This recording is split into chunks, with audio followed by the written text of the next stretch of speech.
And they make it sound so good, no child left behind, but it's like because you're dragging them. Yeah, right. It's like kicking and screaming. And it's like redundant. It's like redundant because how you say no child left behind? Push the child through life. And they're not prepared for it. They're adults left behind now. And that's exactly what it is. No child left behind Becomes an adult left behind.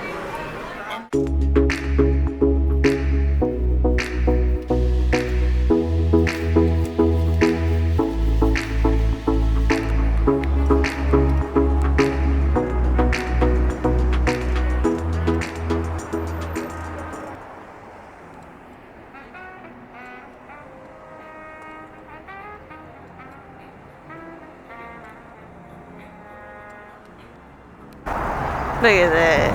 Hey. ATBA is all about citizenship.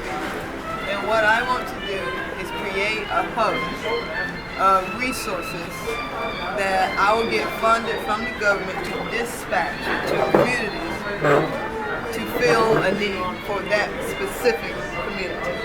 So I'm looking for people who are just good at what they do.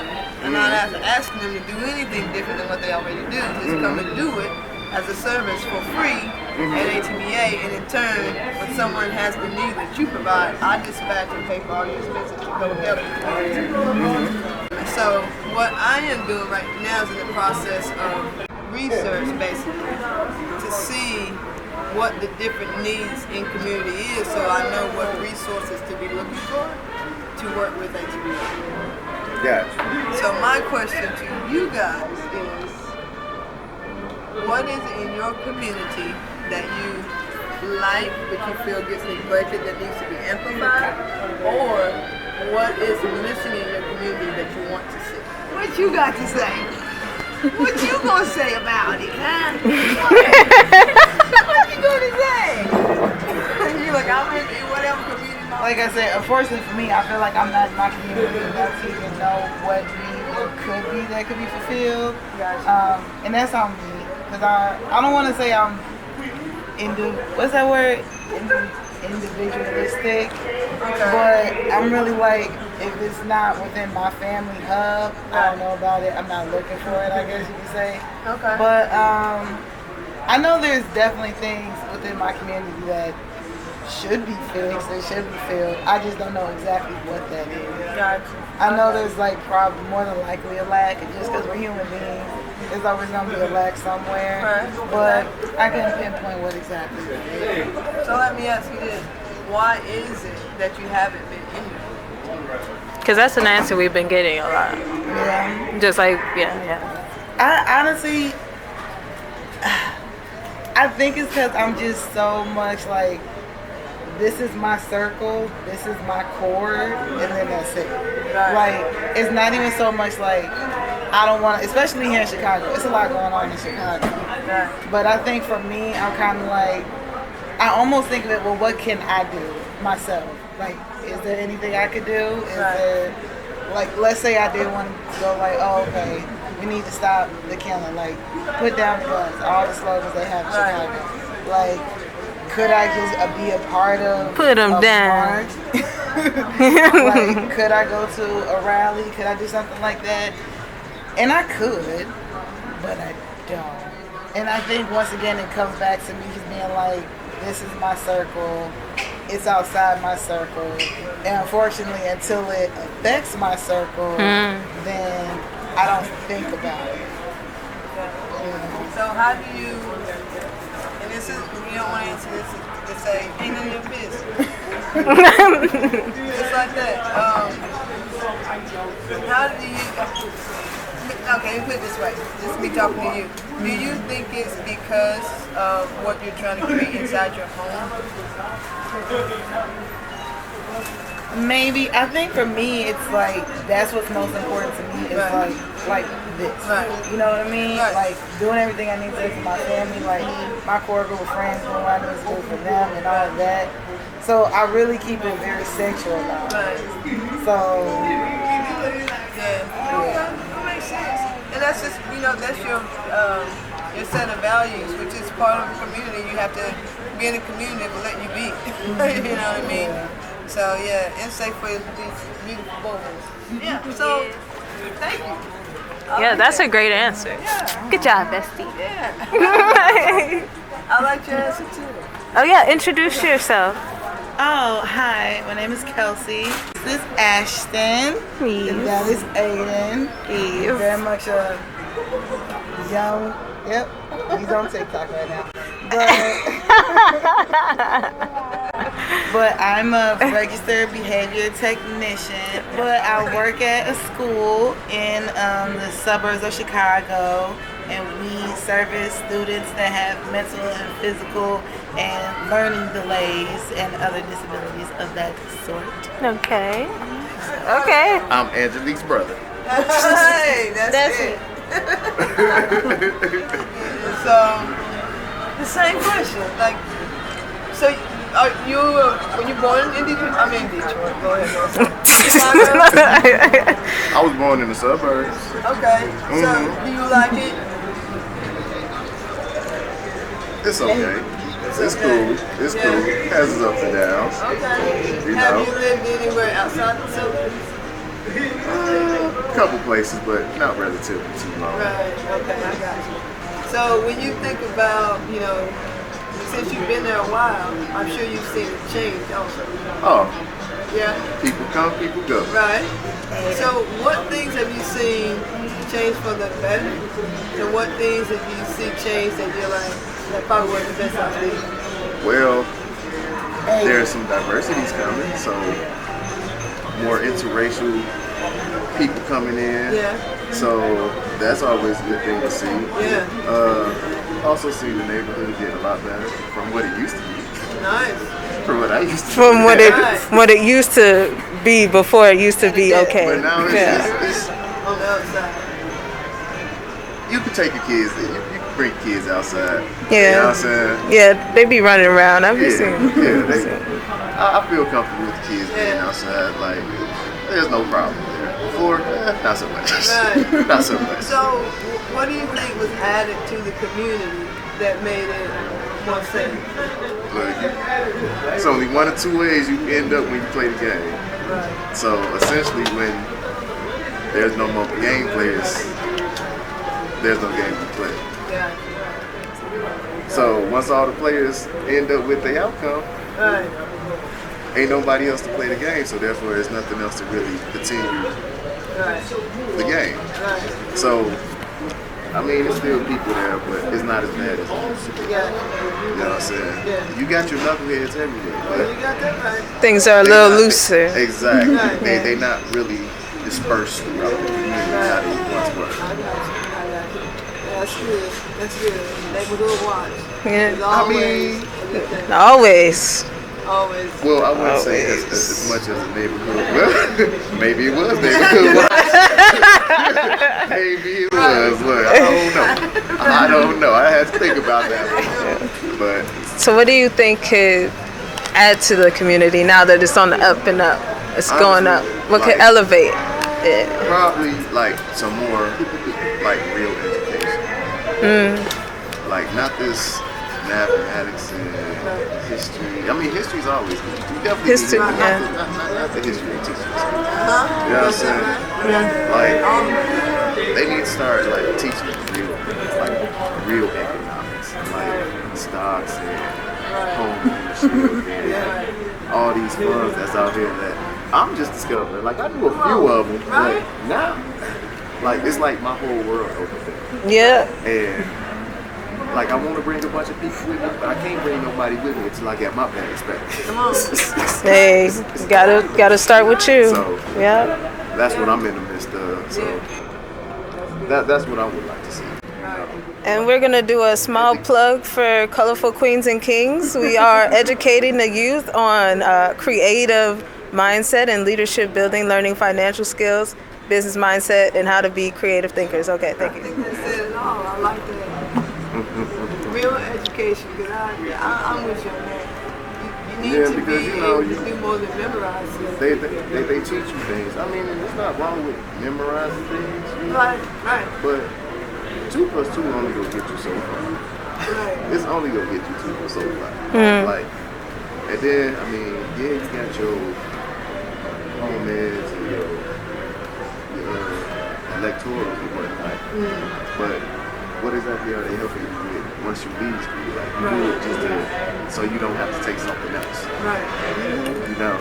Yeah. So now you in there. You just in there just to kill time for the most part, instead of somebody actually teaching you like, you do this, you go out and do this with your life, instead of go spend 4 years in university, end up in a bunch of debt and not knowing a thing. Yeah.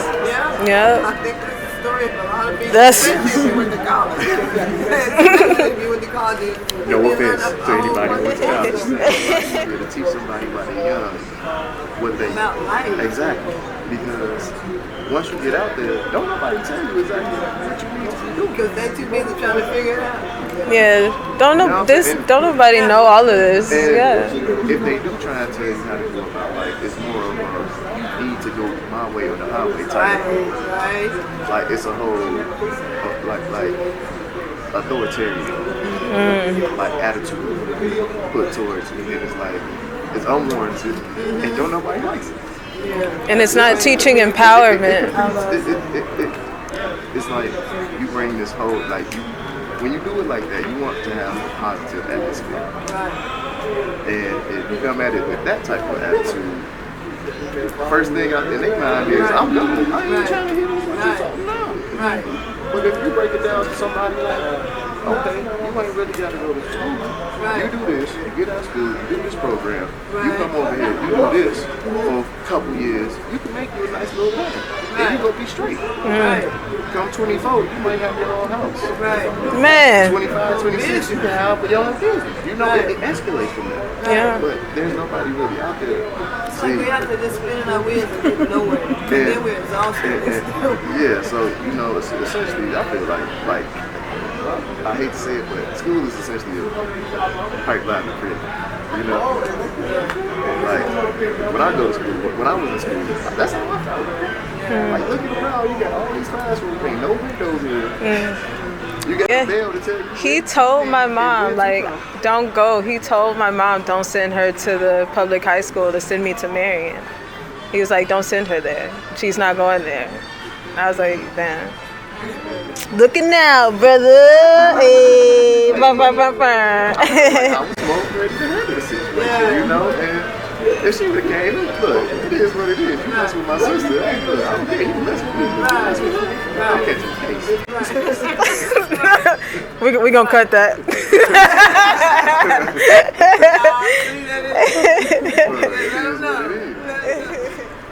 I was in there, I didn't want to be there. Yeah, right. I did what I had to do to get there. Left early because I didn't want to be there. That's how Right. Got all my credits on. Graduated early, didn't drop out and leave. Hustled hard enough to graduate early to get the heck up out of there. Yeah, my credits, I'm gone. No, I don't want to be here. Yeah. Look, I feel like I institutionalized it, and I'm already feeling like I'm institutionalizing life. Yeah. This ain't really a good mix for me. I feel like I'm going to a bad place. I stand. Plus, I ain't got nothing to do but fuck off with my time. Yeah. I'm gonna go to high school and do what? Take one class? What am I gonna do in high school? With one class? Oh, I can tell you what I'm gonna do. I can tell you exactly what I'm gonna do. A lot of things. A lot of bad things. Yeah, that's crazy. Yeah. Appease to my mama, let me stay out of that because I know how not to get in trouble. So I got out of high school and I was working 2 jobs. Yeah. like if the teachers actually gave a damn to like try. And I understand they got a lot of schools to deal with every day. And I do understand you always gonna have somebody trying. But you gotta understand that's the nature of the game. This high school we dealing with. You dealing with young people. And the real one, you gotta have to go through like little kids. Make them see the light. Make them see the error of their ways. You know what I'm saying? Try and make them better for themselves. Not label them. Exactly.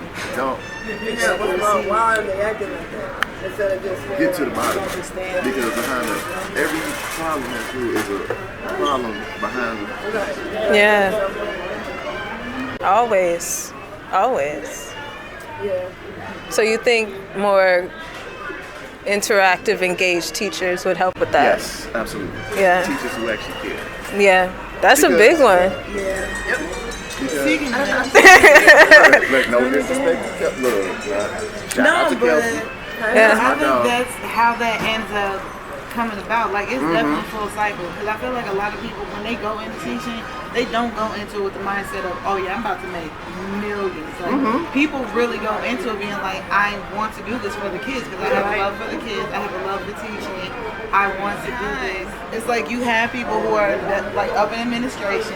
They're the pencil pushers, and they're just like, we have to meet a quota. That's all it is. It's a quota. And like you said, it felt like it was like a pipeline. It is, unfortunately, especially for a lot of public schools, they're really just doing like the No Child Left Behind. That's just like, okay, well, we don't want to have to just have you sit in the classroom. So even though you didn't do the greatest, we're not going to try to make sure that you actually can excel. Right. We're just going to be like, well, he did enough. Yeah. And now you can keep going. And it's like, okay, but what was the issue of why this child was struggling with reading? Maybe there's a certain capability that they did not have in order to, read or do math. All these Yeah, more different- time. Yeah, it's Different like they learning need style. More time Yeah. instead of just forcing it through, just so that you can once again reach a quota and be like, well, we got 50,000 kids through in 5 years. We get to have this certain. And they make it sound so good, no child left behind, but it's And like it's because you're like- dragging them. Yeah, Right. It's like kicking Yeah. and screaming. And it's Yeah. like redundant. It's like redundant because how you say no child left behind? You push the child through life, and they're not prepared for it. They're adults left behind And now. that's exactly what it ends No up child left behind becomes an adult left behind. because And then back to like the teacher situation though, I feel like a lot of times, like I said, it starts out with teachers wanting to do good for the world, good for the kids, but you have these, people who are up in the big offices, who aren't in the office, who aren't in the classroom, who don't have any interaction with the kids, barely have interactions with the staff. And now you have teachers who are like, okay, can I get like 15 pencils for my classroom? No, you can make 5 work. I have 30 kids. Can I at least get half of the pencils? No, you're good. Make it work. And it's little stuff like that. pencils for It's 30 kids. Oh, I believe it. Yeah, I believe it's I believe it. ridiculous. They, Like- they teach. yeah. Yeah, That's probably why they always have little pencils. and that's the whole thing. See, like, I believe it's a lot of teachers out there who care, but unfortunately, it's the administration. Like, they make it hard for teachers to actually want to do their job. Yeah. Exactly, because it's not only do I got to deal with the students, I got to deal with y'all. Talking about, yeah. Like, count every dime I'm trying to get to help these kids. Yep. But the people up top are making like hundreds of thousands of dollars. Millions, Like, principals. I'm just trying Boards to of get some supplies directors. for my students. Trying to Yeah. have that tax break for the teachers, I'm sure. And that's why it's crazy because then you get in this mindset where you're just exhausted, like mentally, physically. You're working with these kids emotionally, but you have teachers that are exhausted in every single way, and that ends up breeding teachers who are like, I don't even care. I'm just trying to get tenure. Like, you're no longer doing it for the purpose of like giving knowledge to a student. It's kind of just like, I'm trying to get to this finish line. Y'all can be with me or not. I don't care. And then you have teachers who like become bitter because they started out, I'm gonna change the world. And then they're like, Reality hit. And the same thing happens to doctors, to cops, to all types of service people. you're like, I just want to care for these kids. And then by the 10th year, you're like, I could fight every single one of these kids. Right? Like, bring your mama up here. I swear to God, I'm gonna show her. And it's like, unfortunately, that is what happens. But yeah, that's why I feel like you have to get to it's a full foundation, like, and it has to be the whole house. It can't just be one person who's like, hey, A, B, C, and D needs to happen, and everybody's just like, well, make it happen all in the same around. breath, you can't just say, What do you think is the disconnect between the teachers and the administration? What do you think that disconnect is? money. And they're trying to keep as much of it as they can, and then also just it's almost like they just, for them, I feel like a lot of the times administrators, they're so far removed and either they were in the classroom once upon a time and they were like, we don't want to do that anymore, I want to be in the office making the big bucks, or they were never in a classroom at all, so they don't understand like the management, like working with different kids learn differently. Like now you got to do this lesson plan while we getting these tests done, you got to get papers graded, you got to get this done, that. On top of that, Timmy and Susan's mom is steady calling you talking about why my son get a C in it.